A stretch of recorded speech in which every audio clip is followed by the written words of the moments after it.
give myself a little bit of a restriction. So I really try to like be very focused, but give myself time to read and recharge and listen to podcasts and get outside. And if I look at a week where I do that and I'm good about that, or a week where I just like go nuts and work like crazy, I think what I produce is more interesting and fresher and creative when I do put some time limits on myself. Okay, that makes sense. When you have transitioned from parts of your career, there have probably been times when you felt apprehensive or fearful. How do you approach fear with either new projects or even when you work with other people? How do you teach them or help them approach fear and get over fear? Yeah, fear's tough, and fear shuts things down. Like fear and anxiety. Anxiety is especially anxiety and fear, they're definitely related. The definition of anxiety I like is like focusing. I think anxiety is focusing on the future. Depression is focusing on the past. I think that's what I've heard and I like that, right? Right. So like, what's the downside to whatever you're thinking about or whatever you're struggling? And I think that the downside is much less than people think. It's tough. It's something I've struggled with a lot. I think a lot of why I went into that education world was fear of this. Like, I'm creating this thing. Because back in like, I had this crazy no work-life balance period where I was also like, things were taking off. What was happening was I was starting a business and I didn't realize I was doing it. I was doing consultations. I was doing talks. I was getting hired to manage other people's podcasts. I was getting at, all that sort of stuff was happening. And I think that I was worried about the unpredictability of that kind of work. And the idea of just having a regular paycheck really appealed to me. So I had a period of my life where I did have that, kind of like sandwiched in between two periods where it was more self-directed. And I think that worrying, a lot of fear that people have, at least that I've spoken with in kind of this world that I live in, it's just the fear of the unknown, the unpredictability of like where their next paycheck is coming from or where the next project is coming from. So for me personally, or talking to other people, trying to get people to focus on what they can control, which you can actually control the predictability of like what I'm talking about with your schedule. Like I can't control if I'm going to get like this event I have in Texas, or I can't control this or that. But what can I control? Well, I can control creating something of value. I can control like when I'm fortunate enough that I have pretty big listenership for my podcast, so I get a lot of emails of people like, "Thank you so much. I live in Australia. I listen to your podcast every day. I've learned so much."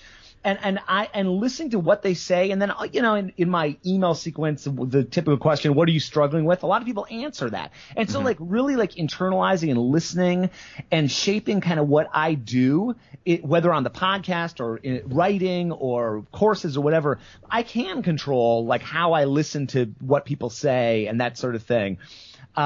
So focusing on what you can control is huge, and then just being realistic both about the time it takes to create something, the impact that it might have a specific time frame, but also like what's the downside of doing this. I think in most cases when I talk to people, the worst downside is you've invested some time, and if you look at any project you're doing as a self-improvement project, then you're never wasting your time. And I think that's a great way. I think that's something I pulled from Tim Ferriss. I'm sure I stole that from Tim Ferriss, actually. Now that I think about it, but like he talked about that with his podcast, which is fabulously popular, but he committed to doing 6 episodes as a self-improvement project, getting to ask better questions, become better at public speaking and that sort of thing. And I think that's such a healthy way to look at any project you do. Like think of it selfishly. What am I? And I think of that with my podcast. Like I'm working on being more outgoing, connecting with people that I might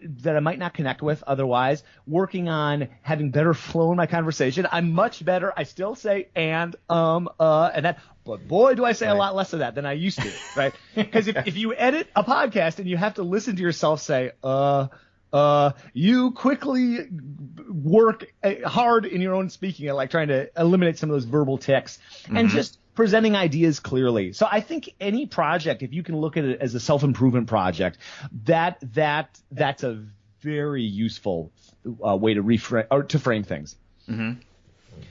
With what you're working on now, and with the coaching part and then also you mentioned that you were working with some universities on double bass programs. How do you encourage new musicians to think about their careers and the possibilities? Because I know this is not anything new, where classical music has had, especially people going into it, having problems with that one job. So how do you approach that and encourage new musicians to think about their careers as a whole? Yeah, absolutely. That's a great, and obviously that's something you're thinking about a lot in your role, and I think that's such a crucial thing to think about. The first thing I do, anytime anybody asks that, is to direct people to my great friend, Andrew Heath, who has a wonderful podcast called The Entrepreneurial Musician. And if folks haven't listened to that, highly recommend checking out that podcast. And it dives into the world of music and those topics just so well, so eloquently. That's one of when it comes out of my feed, I instantly press play, like one of those shows. Something that he has mentioned and other people have mentioned, and I just love, is two of the most conservative institutions here in the United States are classical music and higher education. So this is like the unholy nexus of non-progressive thinking. Like I had a job at Northwestern in the music library back when I was in college, and I would go and pull old Chicago Symphony programs, and I would open up something from like 1951, and it looked exactly like a program from 2001. In fact, it was more progressive a lot of time because they would have more contemporary music of the time, Right. And then if you look also, and this is something a recent podcast guest brought up, but if you look at the curriculum in certainly not all, but most still music schools, and you look at that and look at 1950s, it's almost identical. And then if you look at any other subject, like computer science, well, that didn't exist, right? Right. And or just like how so many other areas, especially vocational areas, have changed. It's just remarkable. So I think that's something worth thinking about. And if you're thinking of literature, English, or whatever, some other fields, maybe they haven't changed that much either. But I think a lot of people that going into music, they're thinking of it as a vocational career pursuit and not a liberal arts career pursuit. And I think that that's where people get tied up. Like, are we a vocational pursuit?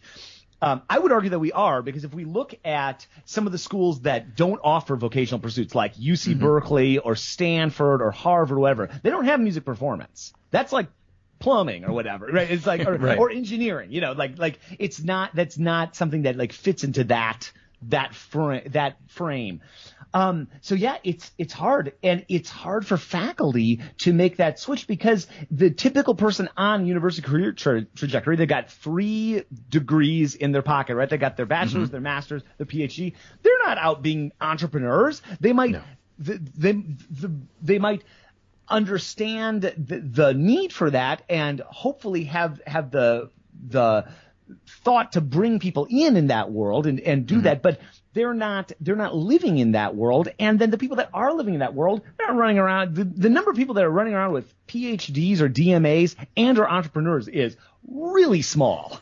Right. So it's a big problem. And some schools are really progressive in thinking about that. New England Conservatory is a great example. They're doing wonderful things. Curtis has done great things. And it's funny because these are some of the places that have the most banging, amazing performance schools, and they are seeing the need, right? Other places, actually, where I'm going, University of Texas, several of the schools, UT Rio Grande Valley is where I'm going, way down in South Texas. They are doing amazing things. They've merged with another university, and they had a chance to totally rethink their entire music curriculum. It was just one of those fortuitous moments, and they have really reoriented what they're doing toward creating people with a little bit more of an entrepreneurial mindset. Sure. And one quick tangent that I thought could be interesting, and I love your thoughts, is freelancer versus entrepreneur.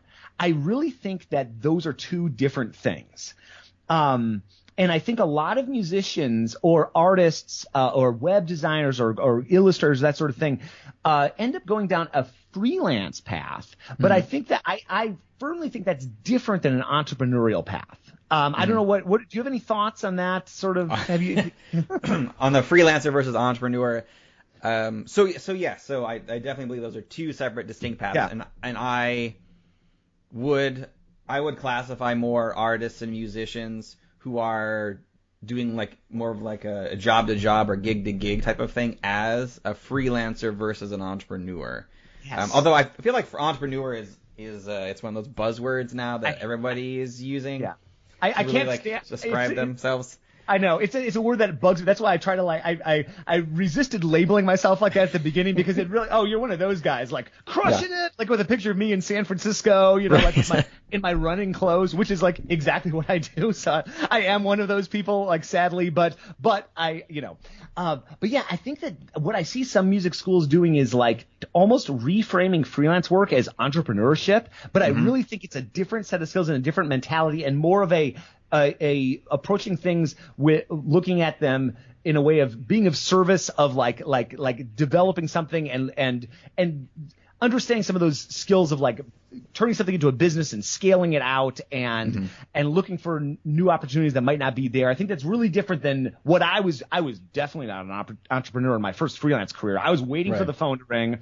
I was waiting for those students to call me. I was waiting for permission for all of these sort of things. I think to me, I know you think a lot about that and teach along those lines. So I just I wanted to hear your thoughts on that. That's very cool. Oh yeah. Yeah. And definitely in my own training as a professional set and costume designer, it was very much the same thing. It was more of a, like the freelancer where, we were taught just to go from like one job to another job. But they didn't actually tell you how to do that. That was one of my biggest criticisms. Yeah. So I went to the Yale School of Drama. Never once did we talk about actually how to get a job as a freelance set or costume designer. It was like, oh, don't worry, they're just going to come to you like some kind of magical thing. Or, because you've met, and that does happen in a lot of people's careers where they met, like there's a lot of directors who work with the same designers, and then once that director gets a job, they bring the entire team with them and keep going up and up and up from there.